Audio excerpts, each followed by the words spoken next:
যতদিন তুমি দুনিয়াতে বেঁচে আছো নিজ হাতে তুমি দান করবে, নিজ হাতে তুমি সাদকা করবে, নিজ হাতে তুমি দান খয়রাত করবে।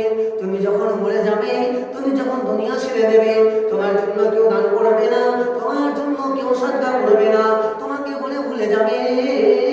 তাই আমার আল্লাহ বললেন যতদিন দুনিয়াতে তুমি বেঁচে থাকবে তুমি দান করবে, তোমার মরার পর তোমাকে বলে সবাই ভুলে যাবে, আত্মীয় স্বজন ভুলে যাবে। আর আমরা যখন মরে যাব তখন আল্লাহকে বলবো আল্লাহ ফাসদাকা, আল্লাহ রাব্বুল আলামিন আমাদেরকে তুমি মোহলত দাও, সময় দাও, আমরা দুনিয়াতে যাব, আমরা সাদকা করে আসবো, আমরা দান খয়রাত করব, আমরা তোমার ভালো নেক আমল করব।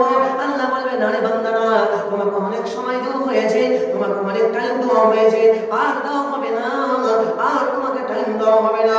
সেই দিন আর আমরা টাইম পাবো না। বাপরে ভাবে আমার আজকে দুনিয়া থেকে অনেক মানুষ চলে গেছে, কেউ কি আবার ফেরত এসেছে?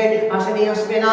তাই বলছি দুনিয়াতে যতক্ষণে বেঁচে আছেন আমি ওকে নিজ হাতে দান করবো, কেন মরার পর আমার আপনার কেউ হবে না। আল্লাহ রাব্বুল আলামিন কোরআনের মধ্যে বললেন ফাইদা জাতিস সাখা ইয়াউমা ইয়াফিরুল মারউ মিন আখিহি ওয়া উম্মিহি ওয়া আবিহি ওয়া সাহিবাতিহি ওয়া বানিহি। আল্লাহ রাব্বুল আলামিন ঘোষণা করে জানায়া দিলেন, ও বন্ধুরে, ও বন্ধুরা শুনে নাও, শুনে নাও, তুমি যখন মরে যাবে, যখন কিয়ামতের ময়দানে সবাই নফসি নফসি করবে, একে অপরে ছুটতে থাকবে, শুধু নফসি নফসি করবে, মাথার উপরে এক নয় দুই নয় আধার মাথার উপরে সূর্যটা চলে আসবে, এত তাপ হবে, এত তাপ হবে, তাপের কারণে মানুষ ঘেমে ঘেমে ঘেমে ঘেমে লাভ দিয়ে মুখ দিয়ে পায়খানার দ্বার দিয়ে তোমার নারী ভুড়ি পচে চলে যাবে, ঘামে হাবুডুবু খাবে।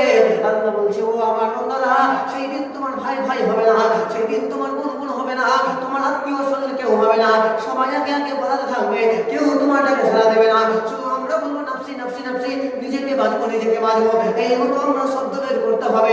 কিন্তু দুনিয়ার জমিনে যদি আমি আপনি গান সাধনা করে যাই, সেদিন সূর্যের আড়ালে গান সাধনা দাঁড়িয়ে যাবে, আর বলবে এটা আমি দলিল ছিলাম, এটা আমি অজুহাত ছিলাম, এটা আমার সাক্ষী ছিল, সেদিন তোমার মাথায় তাপ লাগতে দেবে না।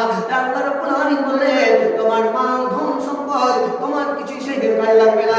দুনিয়াতে যতটুকু জমা করে যাবেন, 1 টাকা জমা করে যাবেন, ওই 1 টাকা আপনার আমার জন্য কাজে লেগে যাবে।